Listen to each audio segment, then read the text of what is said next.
with motion in a straight line, we will first try to understand two things. As I told you कि mechanics के तीन division रहते हैं, statics, kinematics and dynamics. After having done that, what next concept we'll try to understand is what is rest, what is motion. बहुत basic level की बातें करता हूं. रेस्ट किसको बोलते हैं? Object which is stationary, which is not moving, is regarded as rest. Object which is moving and which possesses some velocity is regarded as object is in motion. ये rest था, ये मोशन है. Rest और motion के बाद next हम जो बात करते हैं फिजिक्स में बहुत ज्यादा, और वो है पॉइंट ऑब्जेक्ट. वो है point object. See, what do you really mean by a point object? बोले तो क्या? If the position of the body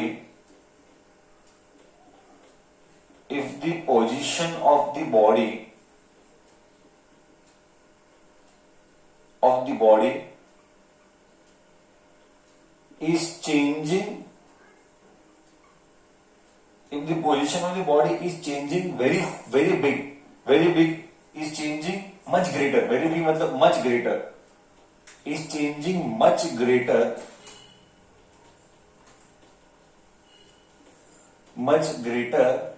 compared to its size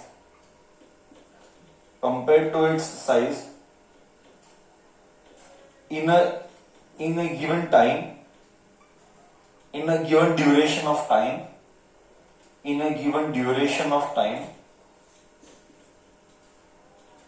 then it is regarded as point object.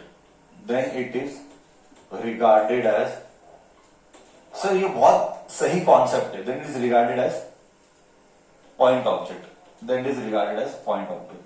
ये बहुत अच्छा concept है. See point पूरा physics में maximum time, बहुत बार, मैक्सिमम ऑफ द केसेस में we will always consider body to be a point object. Sir ऐसा क्यों? एंड पॉइंट ऑब्जेक्ट नहीं तो उसका ऑपोजिट क्या? अगर पॉइंट ऑब्जेक्ट नहीं है तो उसका ऑपोजिट क्या? And all that will try to discuss. See what do you mean by point object? अगर एक एग्जांपल देता हूं. See when earth is revolving around the sun, when earth is revolving around sun, we consider sun to be point object. We consider earth to be point object. एक और example देता हूं. I'll give one more example to understand better.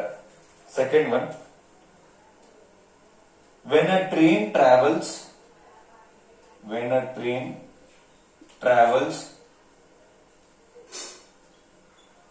hundreds of kilometers,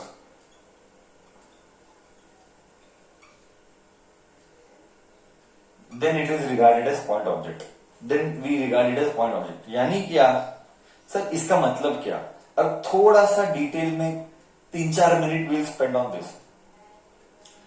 हाँ, सी अगर हमारा जो distance travelled है, train का जो डिस्टेंस ट्रेवल्ड है हंड्रेड्स ऑफ किलोमीटर में, अब 100 किलोमीटर के सामने क्या ट्रेन का साइज को तो कंपेयर करेगा?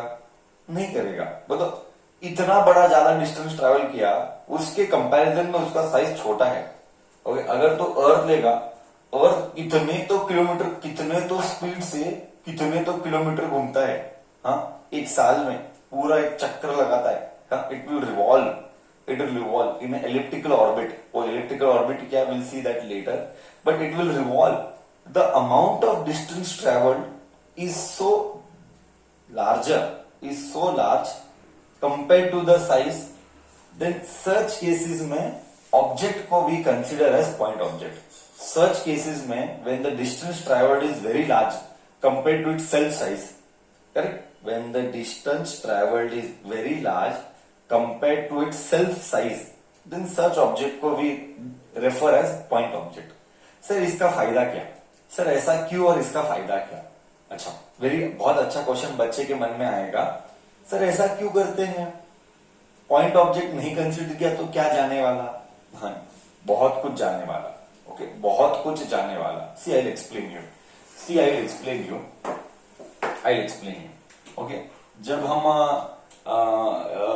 एक कॉन्सेप्ट लेते चल, तो तेरा एक बॉडी है एम, तेरा एक और बॉडी है अर्थ का बड़ा एम। अभी इसको पॉइंट ऑब्जेक्ट नहीं मानेंगे, अज्यूम कर ये पॉइंट ऑब्जेक्ट नहीं मानेंगे। हाँ, अज्यूम कर इसको हम पॉइंट ऑब्जेक्ट नहीं मानेंगे, तो प्रॉब्लम क्या होगा, मैं बता रहा हूं प्रॉब्लम क्या होगा।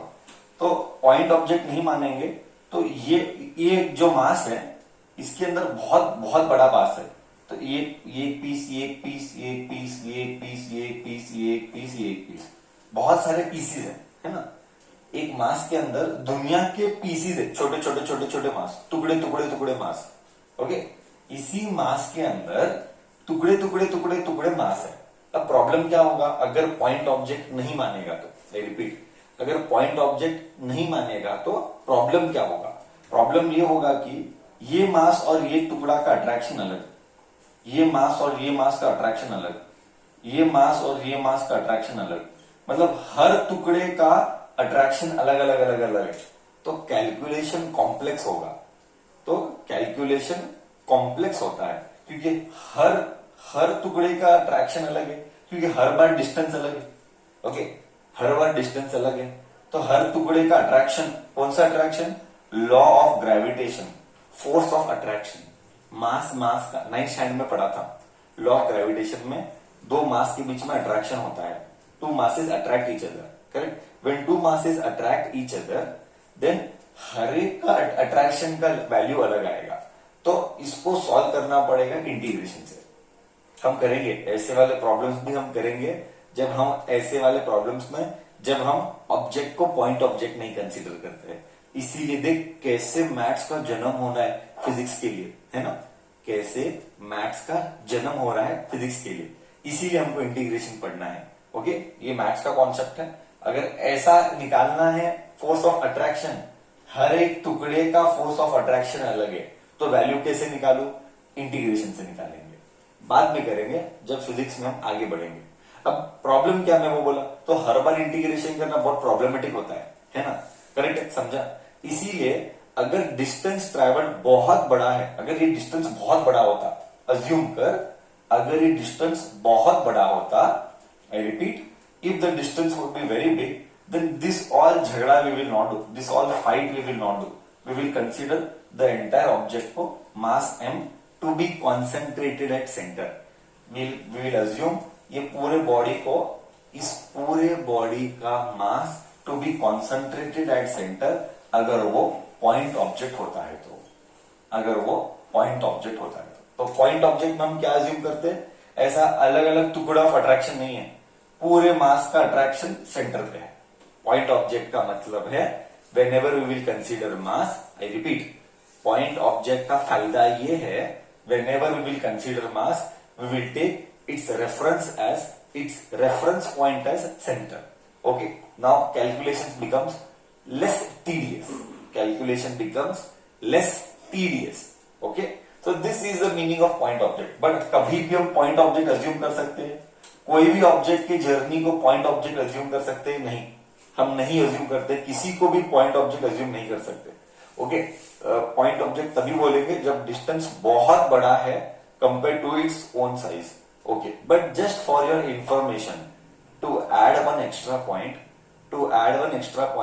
आई am adding some more information. पूरे फिजिक्स में this motion in a straight line, motion in a plane, laws of motion, then work power energy, then gravitation, सब जगह जब तक सिस्टम ऑफ पार्टिकल्स नहीं आता है, okay, that is 7th chapter, और ग्रेविटेशन के बाद एक जो भी है, तब तक पूरे फिजिक्स में हम हर बार ऑब्जेक्ट को पॉइंट ऑब्जेक्ट ही मानेंगे। तो इसके ऊपर कोई झगड़ा है, इसके ऊपर कोई डिस्कशन है, इसके ऊपर कोई डाउट मत लेना। हाँ, मैं पहले ही बता रहा हूं, जो भी प्रॉब्लम सॉल्व करेंगे हम हर बार ऑब्जेक्ट को पॉइंट ऑब्जेक्ट ही मानेंगे। ओके, मतलब मास है बट उसका मास सेंटर पर लाई करता है, ओके, हर एक टुकड़े टुकड़े का मास नहीं कंसीडर करेंगे, मास सेंटर पे लाई करता है, उसी को लेके पूरे फिजिक्स में हम कैलकुलेशन लेंगे। तो ये था कॉन्सेप्ट पॉइंट ऑब्जेक्ट के बारे में।